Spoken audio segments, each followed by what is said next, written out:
We're back. Y'all know who we are. It's Christy and Dr. Cates. So we fixed the issue. Everything is fine.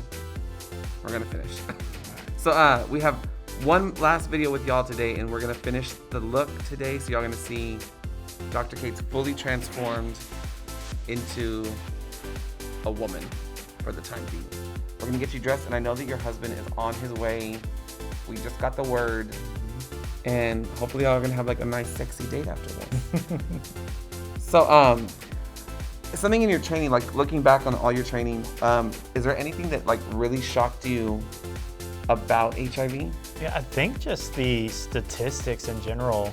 I mean, we're in a time now where it's so well controlled, and it's easy. It's just one pill a day with minimal side effects, yet we're still having 36,000 cases a year in the United States, and out of that, over half of them are occurring down here in the South, which is a big reason why I felt like my training was needed down here.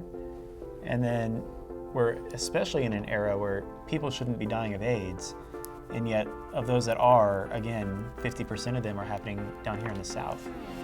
And then out of those people with HIV, 1 in 7 don't even know that they're carrying it. And so that's about 14-15% of people with HIV that are potentially spreading it. So just that alone was shocking. So why do you think, like why is it like mainly the South, do you think? Like just because it's hotter down here and we're hot and we're trying to get a little... No, I think part of it is maybe a little bit of discrimination from healthcare. I think another part is maybe stigma from Southern culture being very religious, that there's a lot of people that are not open, and so by getting tested and checking out their status, it's almost an admission of who they are, and then having to fully live that life. And then just barriers with not necessarily having access, and then doctors not having the training on how to prevent it and take care of it. So I think there's a lot going on. But what should us being you're a part of the community too. Like what should we know that we don't know that we should know about HIV? I think the first thing you need to know is your status. Super important. It's kind of doing your part in protecting the community as well as protecting yourself. HIV is preventable. Like me breaking that. Yep. Sorry. HIV is totally preventable with safe sex and PrEP. PrEP is very easy to take. It's just, again, a pill every day. If you even think that it might be an option, then I'd recommend talking to your doctor, setting up an appointment with me, and we can discuss it, or contacting our PrEP navigator here who can find out if it's right for you and then help get it covered so that it's very little or no cost to you. And then if you do get HIV, just know that it's no longer a death sentence like it was back in the 80s and 90s. It's extremely manageable to the point now where my HIV patients, I'm more worried about their diabetes and their cholesterol and their heart disease than I am about their HIV. And some recent studies have found that if you take your meds every day like you're supposed to, and your viral load is undetectable, you cannot pass it on to anybody else. So what's something that we can do, because I'm a very sexual person. I don't know if you've heard. Have you heard?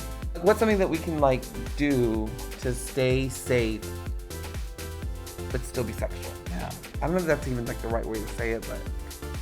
Because sex is a very good thing, it's a very fun thing, but it can have consequences if you're not safe. So I think one is getting checked frequently, not only for HIV, but for the other STDs. We don't have a pill for everything. Not all of it can be treated, and even some of the ones that are treatable are getting resistance, and it makes it harder. So you definitely want to be safe and wearing protection. Yeah. And that's condoms as well as PrEP. Depending on how sexually active you are, generally I recommend about every 3 months or so, staying on top of it. So my next question is, do I get to tuck you? I think I can try to handle that. I might need help. You're welcome. Yeah, so I'm gonna do his lips, and then we're gonna put him in a wig, we're gonna put him in a costume, and when we come back, in right now, it's a whole new person. So we'll be right back. So we're here in the lobby of the our building, and the doctor's husband just got here, and they're about to see each other for the first time in 14 months. So it's been a long time. So here we go. So Josh, are you ready? Yeah. All right. Oh my god! Damn.